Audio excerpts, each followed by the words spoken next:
We see that there's a wrong to be righted. We know that we are stronger when united. 3. We exercise our right to assemble. 4. That's when the men and mighty start to tremble. Just in case you're wondering, just in case you're wondering, just in case you're wondering. Hey, hey, look this way. This is what democracy looks like. Show me what democracy looks like. This is what democracy looks like. Show me what democracy looks like. This is what democracy looks like. Show me what democracy looks like. 1, 2. We see that there's a wrong to be righted. 2. We know that we are stronger when united. 3. We exercise our right to assemble. 4. That's when the proud and mighty start to tremble. Just in case you're wondering, just in case you're wondering, just in case you're wondering. Hey, hey, look this way. This is what democracy looks like. Show me what democracy looks like. This is what democracy looks like. Show me what democracy looks like. This is what democracy looks like. Show me what democracy looks like. This is what democracy looks like. Do what democracy looks like. Thank you.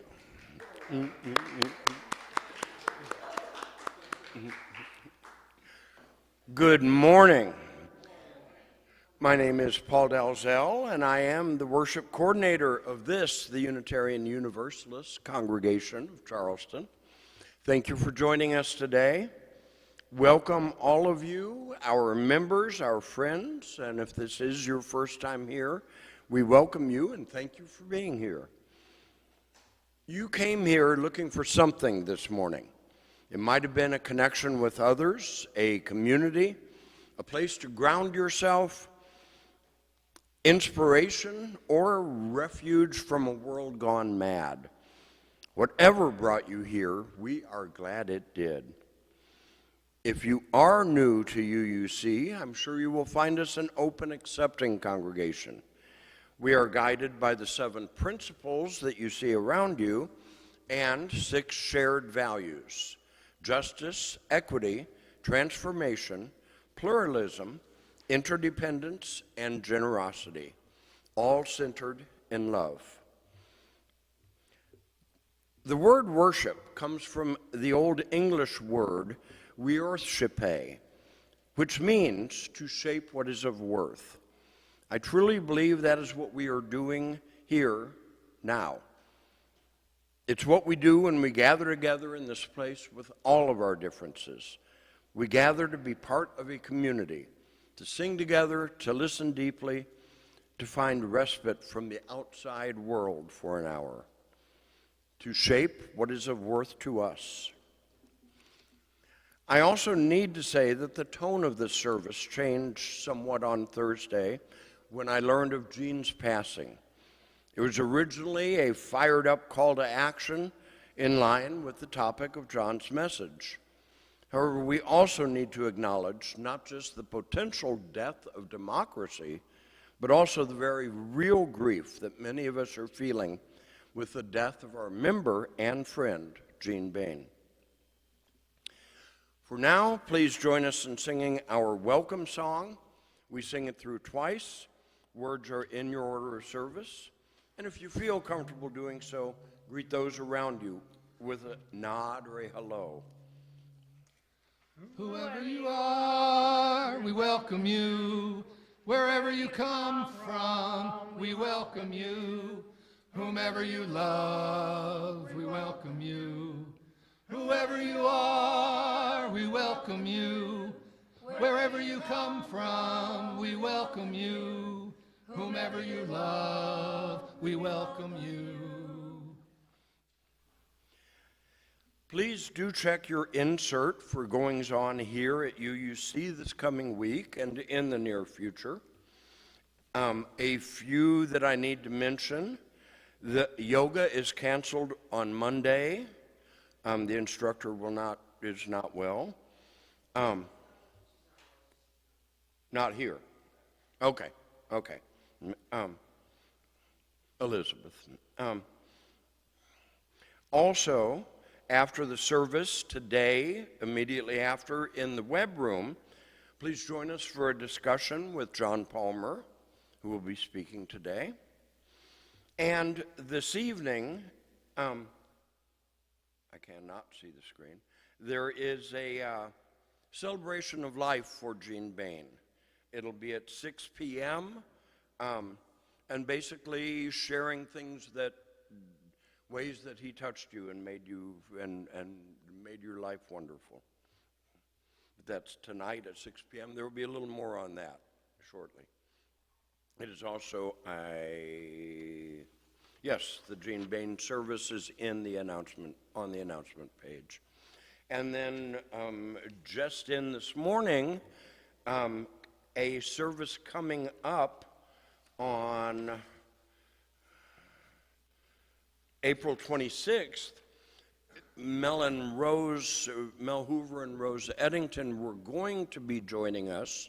Her mother passed away, and their memorial service is that previous weekend, her memorial service, but they will not be in. Their daughter Melanie is sick, and they don't feel that they can leave her, so we will probably be doing it virtually is what's going to end up happening, but they will not be here in person for that weekend for their mom's memorial service or for our worship service the following weekend. So that's a shame.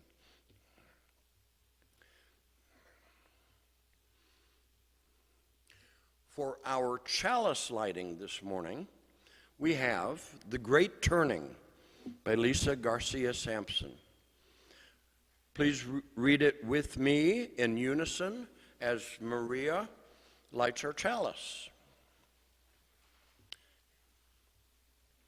In these wild, historic, uncertain times, we gather to remember and what we are called to do. As we light this chalice, we kindle the spirit of the great turning, the movement for justice alive in the nation today.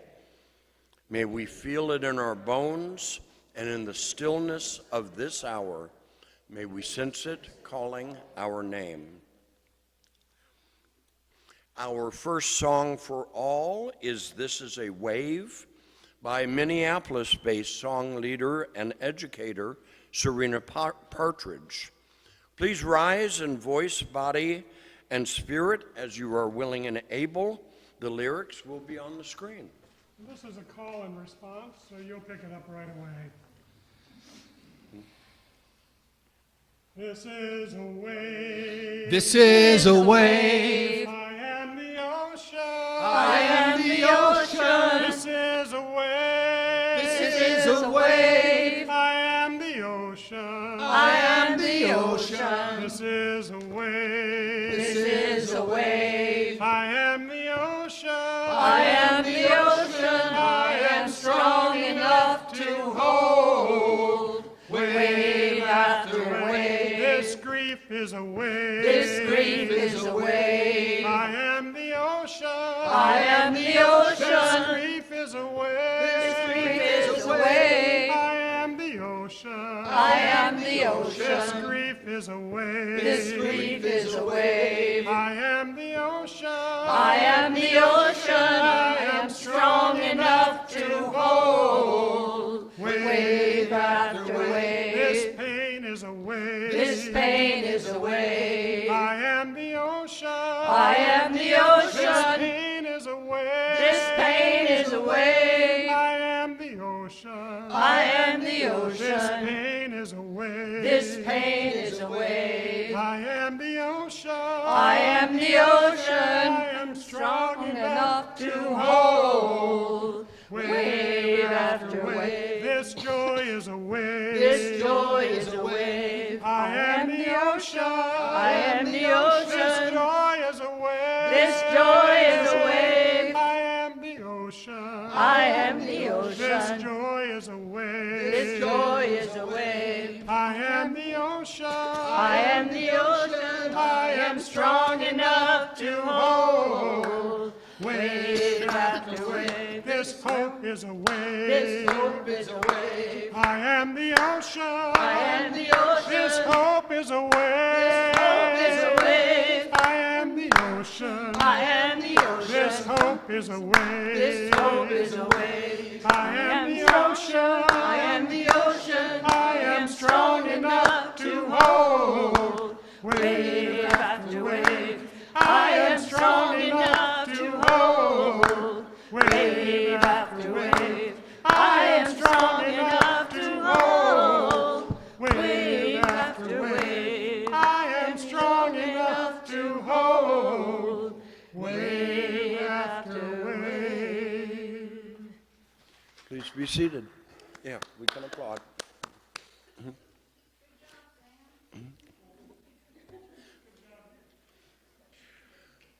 We come to this sanctuary, whether in person or virtually, to connect with our community, sharing our joys, our celebrations, our sorrows, our concerns, our peace, and our needs helps our community become closer and stronger. And that is the community we all need in these times. We have a joy. Stephanie McLelmore welcomes a grandson, Roman. Yeah.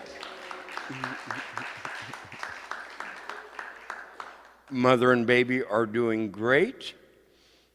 We also have a joy to welcome our old friends, Hazel and John.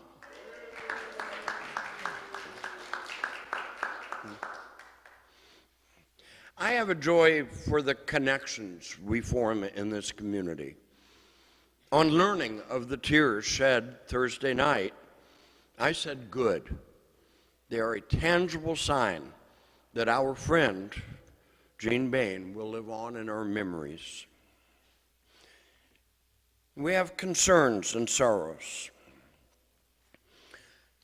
One, we lost a bright light of love with Jean's passing. He emoted love and acceptance and lived the UU principles. Also, Ken Wood is currently in a nursing home, hopes to be returning to home eventually. I also found a little piece. It's called The Unending Circle. We gather today in the shadow of a great loss, yet we stand in the light of a life well lived. In our tradition, we believe that no one is ever truly gone so long as the love they sparked continues to warm the hearts of those they touched. Jean Bain was a thread in the fabric of this congregation, a thread of kindness and wisdom. While that physical thread has been pulled from the loom, the pattern of our community is forever changed by its presence. The chalice we lit today reminds us that even when a flame is extinguished, the warmth it provides remains in the world and in our hearts. Let us hold each other in the silence, knowing that our grief is the price of our connection, and our connection is the greatest gift we have to give. For all these joys and sorrows, both spoken and unspoken, may we remember shared joy is multiplied and shared sadness is diminished.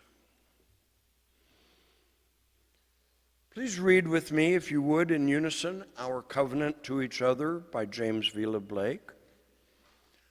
Love is the spirit of our faith and service its law. This is our great covenant, to dwell together in peace, to seek the truth in love, and to help one another. For our reading this morning, we have Do Not Be Alone Right Now by Karen G. Johnson. Do not be alone right now. Gather together. Gathering together grows courage in ourselves and in others who see the numbers swelling. It is a small thing, but right now it is an important thing. Great sources of wisdom remind us, just because you cannot stem the tide of all hate, it is still right to do the thing you can do. These things add up. Your one thing and my one thing, his one thing and their one thing, and her one thing. Together it becomes a big thing. Do not be alone right now. Any liberation, all liberation, is collective liberation. My freedom is bound with yours and yours with mine, inextricably. Let us cast our lots to get to our lots doing this big thing, bending the moral arc of the universe toward justice. Our offering words today are What We Are Doing Matters by Sarah Stone. What we're doing here matters.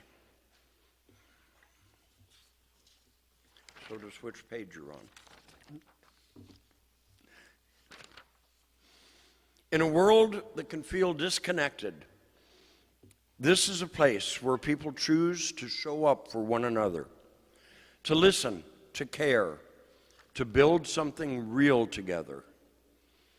This community is sustained not just by beliefs, plural, but by participation, by the ways we give, our time, our presence, our talent, and yes, our resources.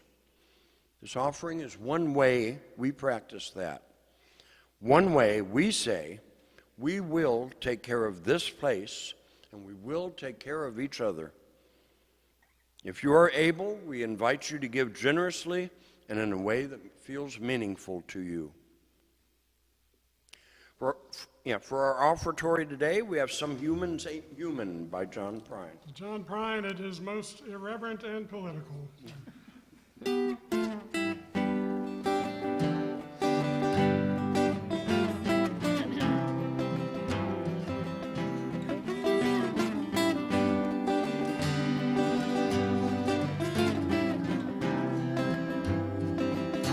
Some humans ain't human.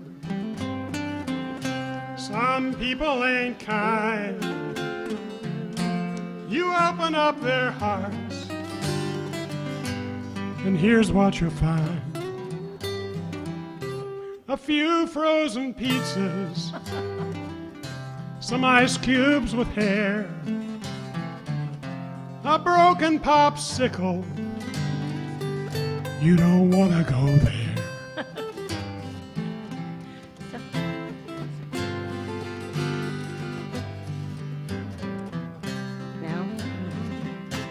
Some humans ain't human, though they walk like we do.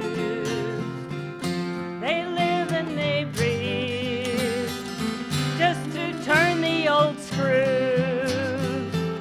They'll screw you when you're sleeping. They try to screw you blind. Some humans ain't human. Some people ain't kind. Go to church, sit down in a pew. Those humans who ain't human, we sitting right next to you.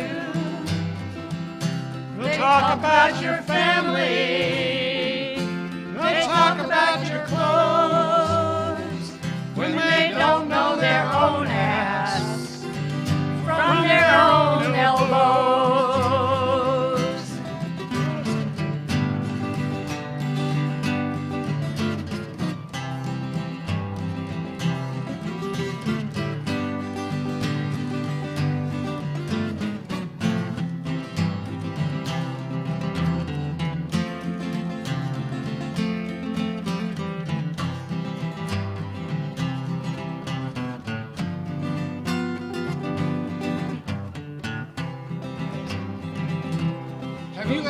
notice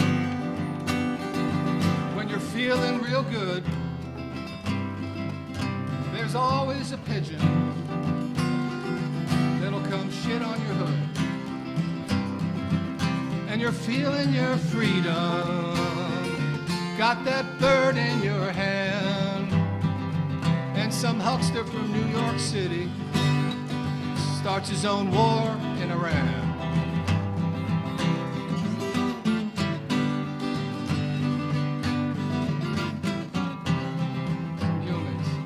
Some humans ain't human.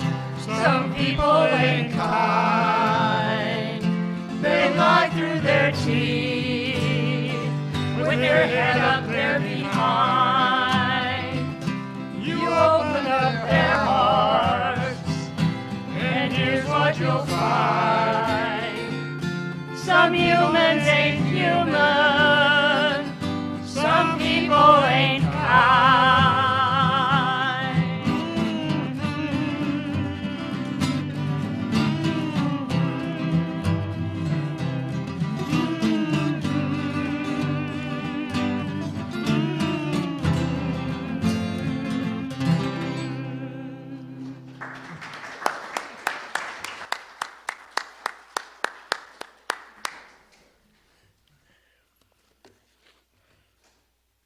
So our Deborah Beatty informed me that her very first service here was when John Palmer did his service on John Prine.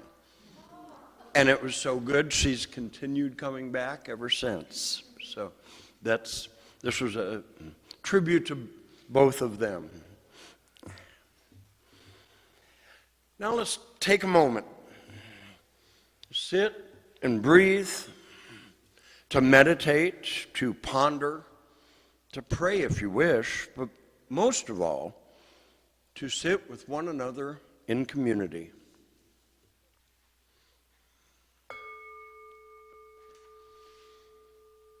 Please relax in your chairs. Plant your feet on the floor. Square your shoulders.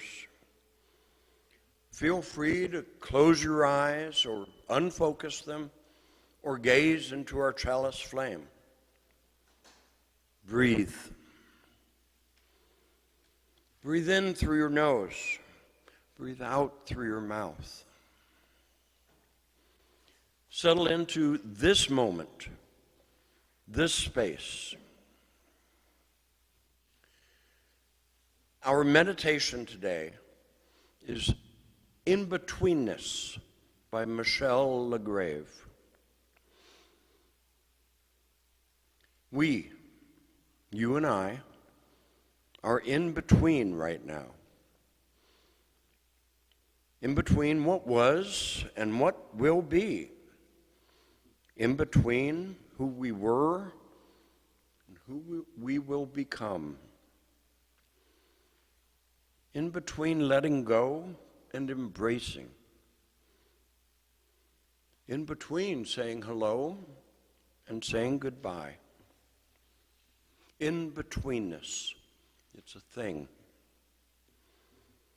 In-betweenness is a time of fullness, a time of anticipation, a time of hope, a time of worry, a time of sadness. In-betweenness is a time of waiting. Waiting for news, waiting for departure, waiting for arrival, waiting for death, waiting for life. In-betweenness is a time of transformation, a time of reflection, a time of action. A time of growing, a time of becoming. During this time of in-betweenness, of knowing and not knowing, let us enter into silence together.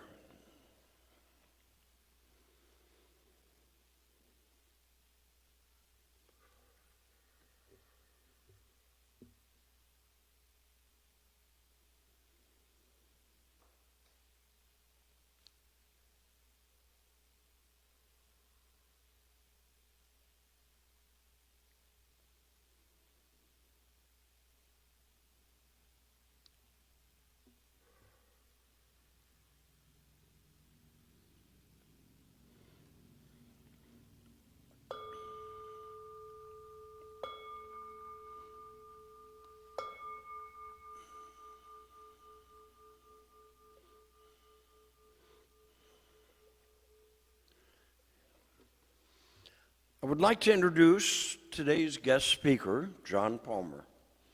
John is a longtime member who lives in Huntington with his wife Hazel, who is also a longtime member. He is a writer, an opinion contributor to the Charleston Gazette-Mail, and a former teacher who has written about education, local issues, and personal experiences. John?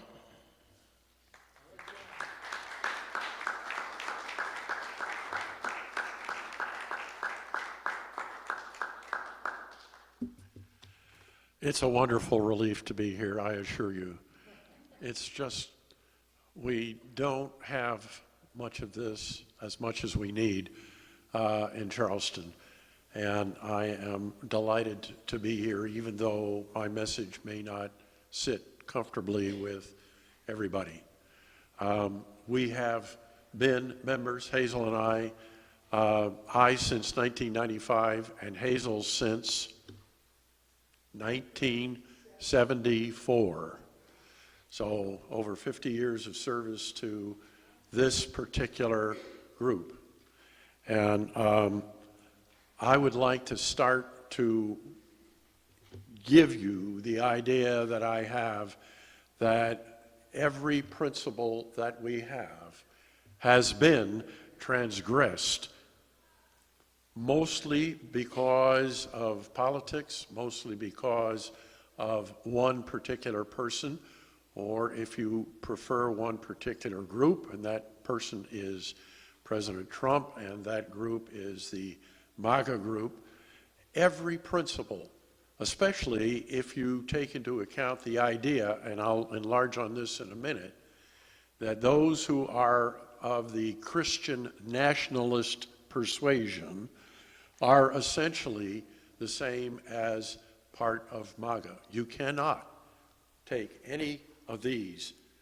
And when I was here before, we didn't have the TVs, we didn't even have the beautiful background. The only thing that indicated that this space was a religious space were these 7 placards up here, and I can remember it before we have them and after we have them. And I think, when I think back on this space, these 7 are the overwhelming aspect of this whole room and this whole space. And I'd like to enter the 7 that have been transgressed, not only in word, but in spirit. Not only to the point of we're being pushed back toward neutrality, but worse than that, we're being pushed back, further back, all of them, by emphasizing the portion of this arc that I think, in my opinion, is not emphasized quite enough. In my opinion, if you're going to have 7 principles, then one has got to be first and the next second and so on. But that tends to collect the notice and awareness at number 1.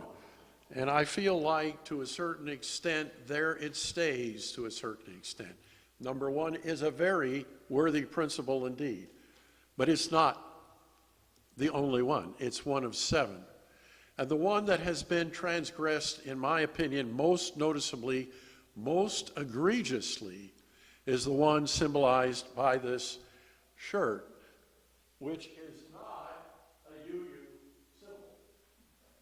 But I feel this particular symbol is indicative of a movement that is very close to us, and we should be very close to it. John, we have viewers at home.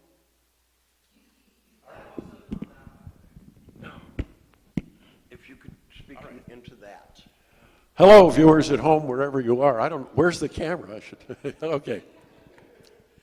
Well, that's good, because I do intend to move back and forth a little bit. What particular principle does this symbol show that these guys are on our side and Mr. Trump and MAGA are not? Which principle?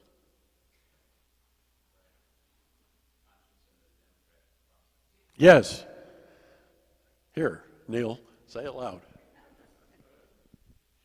the right of conscience and the use of democratic process. That's not the whole thing. It's the right of conscience and the use of democratic process in our community, but also in the world and America at large, both. And we had a trial by fire of the right of democracy in our own community a long time ago, a very unfortunate situation in which we got a new minister who was an authoritarian, and we had a very difficult time. So we have had our feet held to the fire by that. Now, the right of democracy in the larger world. I wrote it down here because I don't remember very well. The right of consciousness and the use of the democratic process within our congregations and in society at large. This is what No King's Day is about, and No King's Day in that sense is very much in line with, let's see, where is it now? There, that one, the blue one. And so in my brief moment here, I intend to emphasize these more than these, because in my opinion, these have been perhaps a little overemphasized relative to those over there. We want democracy not only here, we want democracy. It is one of our principles, one of our founding principles in the society at large, and we don't have it. In one of my op-eds, I referred to King Trump. And in effect, he is King Trump. Most recently, well, let's take the obvious, J6, right? When on January 6, 2023, there was not just a riot, but an attempt to overturn a duly elected president. And even more right now, as far as this democratic process, we have entered into a war that was not communicated to anybody, and this is the second time it's happened. It's Venezuela and Iran also, and a war that is not supported by the people at all, and a war that is going to lead to worse and worse outcomes, virtually certainly. It will not be over in weeks. I very much can assure you of that. Vietnam wasn't over in weeks. We had air superiority. I was over in Thailand at the time in combat support. We had rolling thunder with B-52s going back and forth for years, and we did not win in Vietnam, and I don't foresee anything better happening in Iran right now. Now, to me, this leads to a second principle, and this one I can see from here: the world community with peace, liberty, and justice for all. Liberty and justice are a bit hard to pin down because it depends on context. But to me, peace does not so much depend on context. Either you are dropping bombs or you are not dropping bombs. We are dropping bombs. This principle that we stand for peace has been trashed by our current political people, by Mr. Trump and MAGA. They are delighted, many of them, that we do not have peace and that it's going to be a war. Some of them are protesting the war, but some of them are not. And so these are the two that I would start with if I was going to go on and on and on. And if somebody will signal me, I'm sure I won't be able to go on and on and on. But those two. Now, how about the one next door? We've got a clear abrogation of our attempt to be peace. We've got a very clear one that we have a problem with the democratic process. What about the independent web of all existence? Let me read you a note that I got some time ago. It was written by somebody named Eileen Workman, who spent 16 years in the financial industry as first vice president. Anyway, she knew Trump very well, and she said this: if you want to understand his fixation with Gaza, don't look at the Palestinian or Israeli people. Look at the real estate value he now perceives that Gaza holds and he'd like to unlock. If you want to understand his obsessive belief with energy, renewable windmills, don't look at the wind energy aspect. Look at his beef with Scotland over his golf course and the nearby windmills that damaged his idea of its aesthetics. He is willing to deprive the world of this vital source of energy, windmills, which is not the whole answer at all to helping with the independent web, but it is part of the answer. Why? Because she says, and I think she is absolutely right beyond any doubt whatsoever, he had a problem with windmills messing up his view of aesthetics in his golf course. Does this not say to you that this person, the problem that we have is not surfacey, as some would claim? It's not a matter, well, his style is whatever it is, and if you could just get over it, by golly, we need a fourth. It's not that at all. It's a moral failing to deprive the world, the web of independence of existence, a moral failing to do that because you didn't like the way those windmills affected your golf course. This, to me, gets to the true idea of what kind of person we have. And as far as peace, we can get into that too. As far as this war that we are now having, this president has recently, within the last week or so, said that he would bomb Iran back into the Stone Age.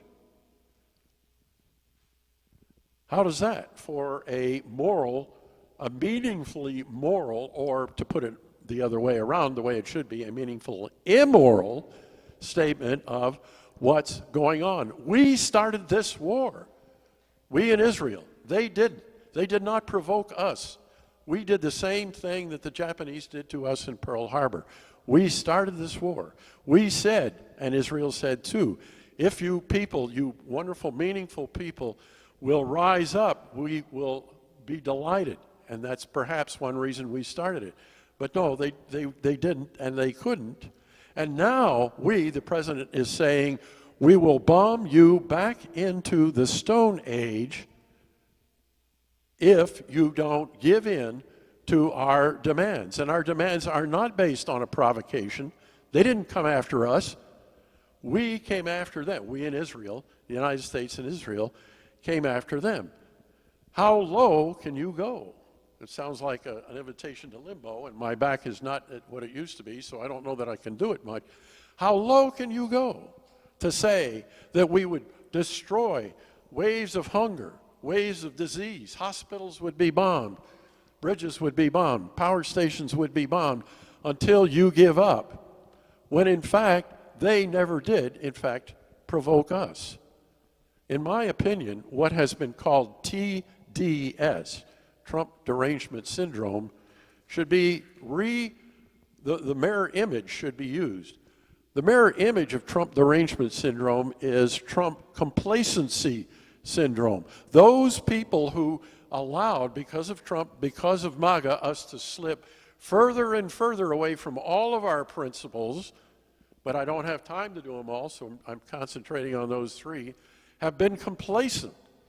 There's a teaching story in the Bible about a farmer who was too complacent. I got my harvest in, and I'm just going to sit there and be cool for a while. And that farmer didn't do very well in that particular parable. And the way things are going in this particular war, things are not going well. I assure you, I will take any kind of bet, and I will give odds that the problem with the Straits of Hormuz will not be solved in weeks. And if it's not, all the other problems that we have with Iran that we say that we had will slowly shrink into nothing. We will have more inflation in this country.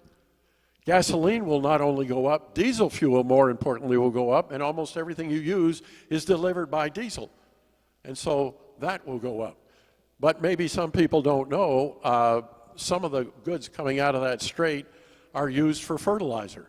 The product is called urea. And there will be a problem of hunger in the world because of our attack, because of what we did. There's another even more esoteric problem starting to show up, and part of what comes out of the Gulf is used to make helium.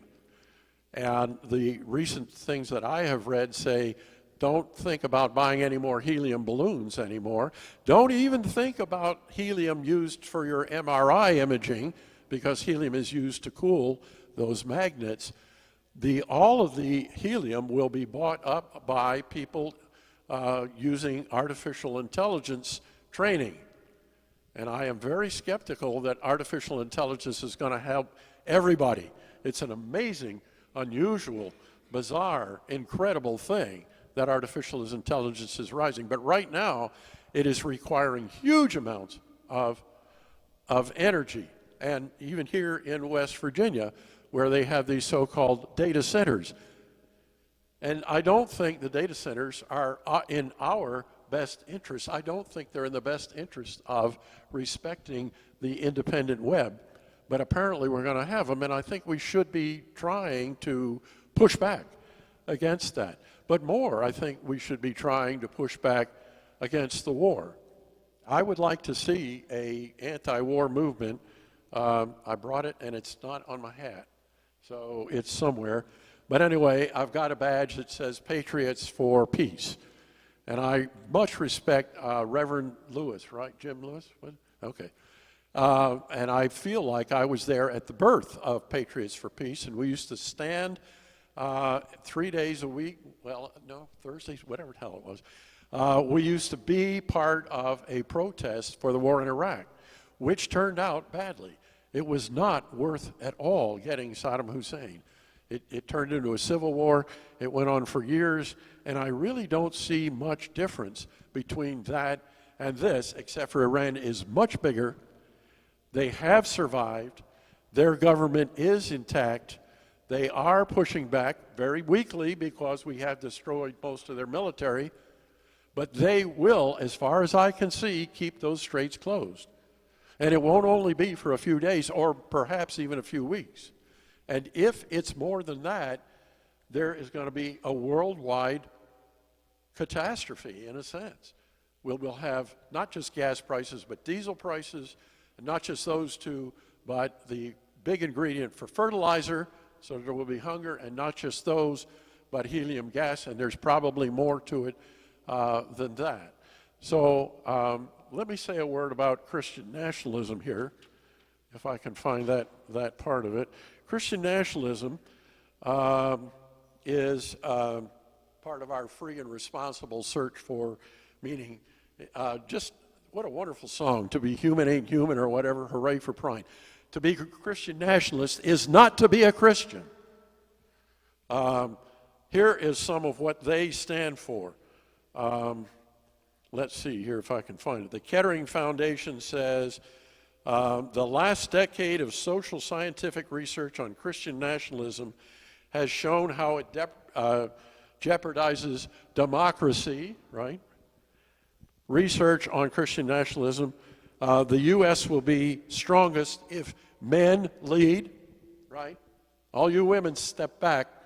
If part of what MAGA wants is Christian nationalism, and they do, then women will have, if strongest if men lead while women support. And that certainly does get to this end of the spectrum.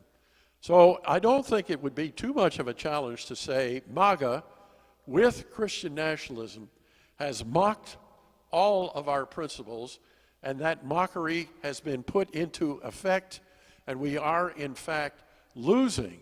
We do not have peace. We now do not stand for, we being the larger society, not us here, but being the larger society in the United States, we do not stand anymore for respect for the independent web. President Obama did. President Biden did. They made clear steps toward the kinds of actions that would help not only humans, of which we are a part, but not the largest part by any means, but help every living being on the planet. They did. Trump, MAGA, Christian nationalism, has not done that. And that is the scene that we see from this side of the spectrum. And I love this service because all of that's implicit. And I had it here. I've got the recent UU magazine, and all of that's implicit. But I ask you, is implicit enough? Should we not be actually saying that MAGA, Christian nationalism, Trump, are ruining our society? This, if those straits aren't cleared in weeks and months, there will be an economic catastrophe, and I don't see any likelihood. Recently, we said, well, we made some progress clearing the straits. We sent in 2 ships. Just this morning, I learned we sent in 2 ships that just barely crossed the line, whipped back out, and said, ha ha, we did it. We crossed that line.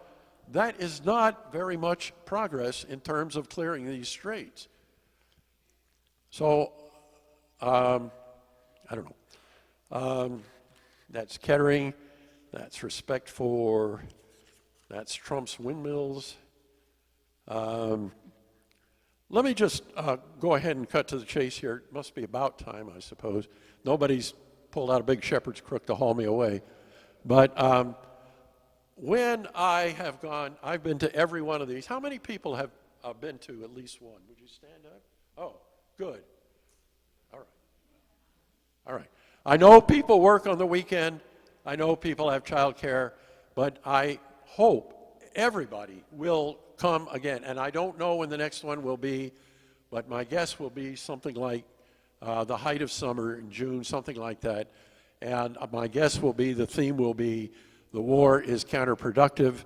And my guess will be, by then, it doesn't matter what we do with the war, the fat is in the fire, as they used to say, and things are going to be so bad. And that might even give the president an excuse to try to invoke martial law. And if that happens, we need to get out on the streets and scream and do whatever we can, short of gross violence, to stop that. But what I want to do here is use my little instrument here to present, is that up on the screen now? Okay. To present this anthem that I wrote for No King's Day.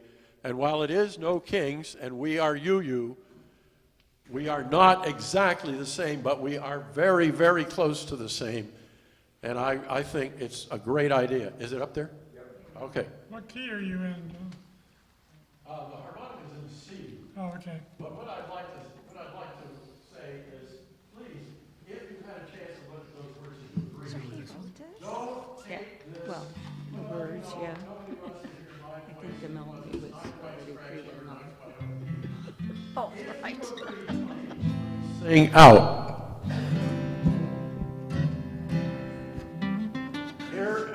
Here's a very well-known tune, and then somewhere I've got the words here.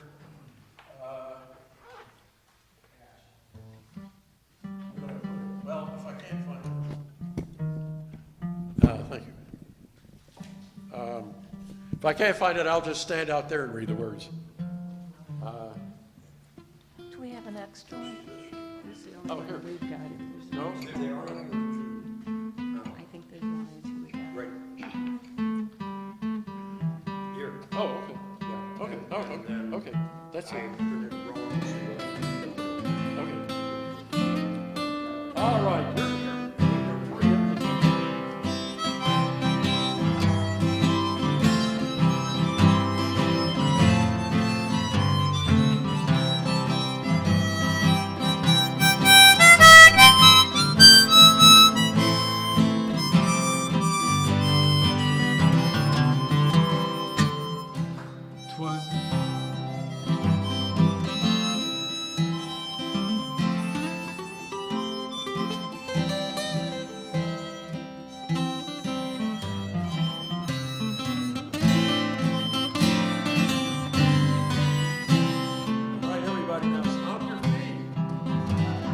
Sing it. Listen to the fun and their say about the basic power grab, the masses roar, no way.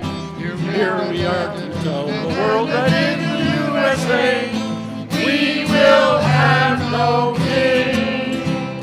America is a democracy.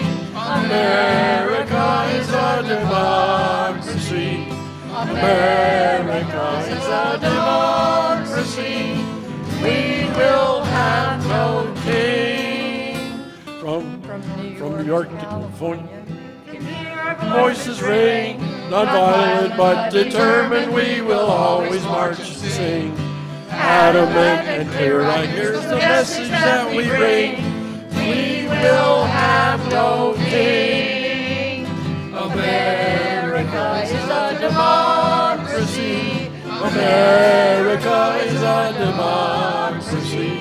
America is a democracy. We will have no king. Colonists of long ago fought redcoats of King George as patriotic Butler rose in patriotic gorge. A war of independence, a democracy did forge. We will have no king. America is a democracy. America is a democracy. America is a democracy. We will have no king. Our cousins overseas may salute the Union Jack, but underneath the stars and stripes we take a different tack. Democracy has served us well and we will not go back. We will have no king. America is a democracy.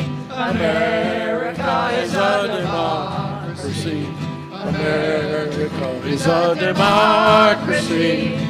We will have no king. Yeah.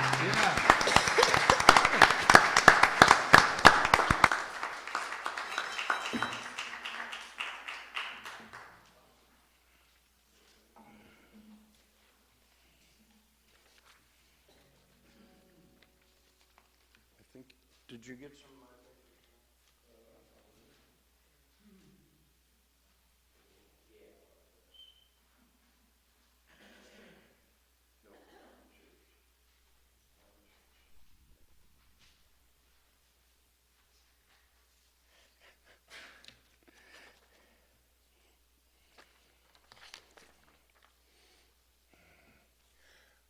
Let's do another song.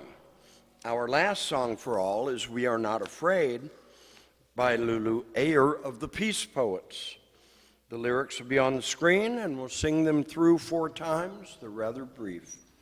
Please once again rise in voice, body, or spirit as you are willing or able. It's another song out of Minneapolis protests.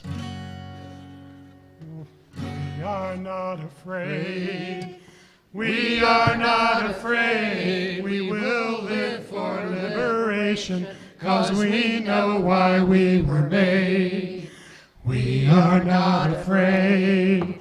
We are not afraid. We will live for liberation, 'cause we know why we were made.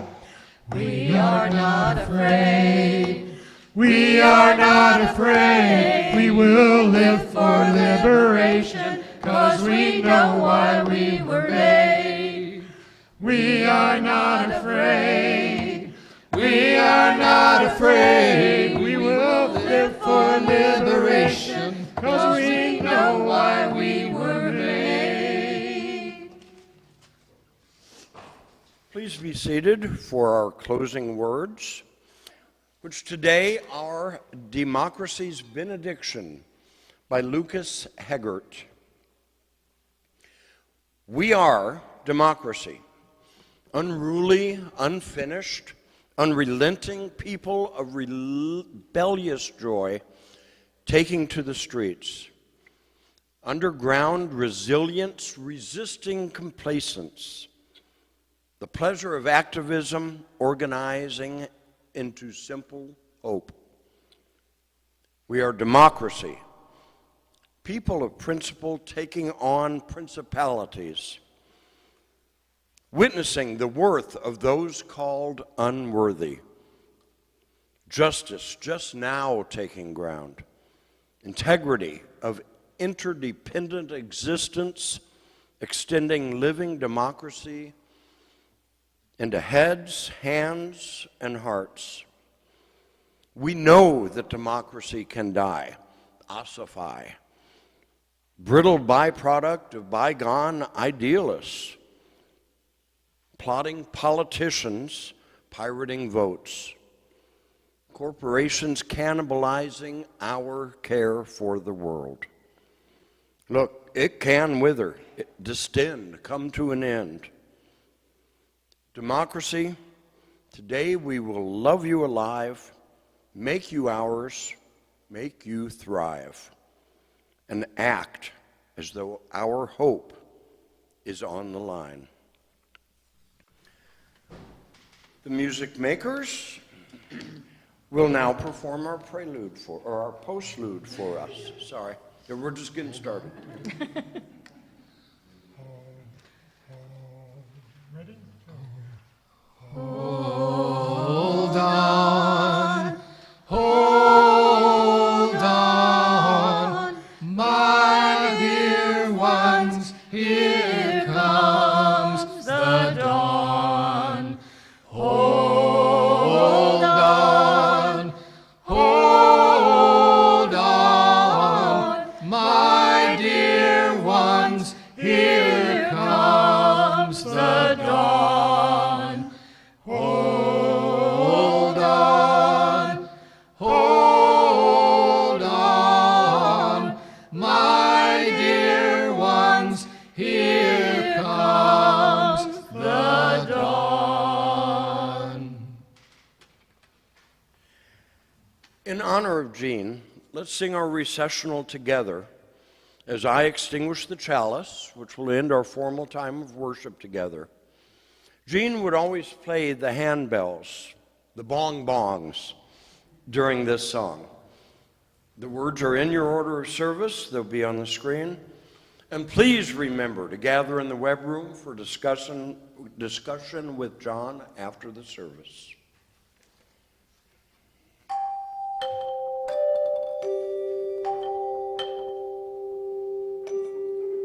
Again, try it again.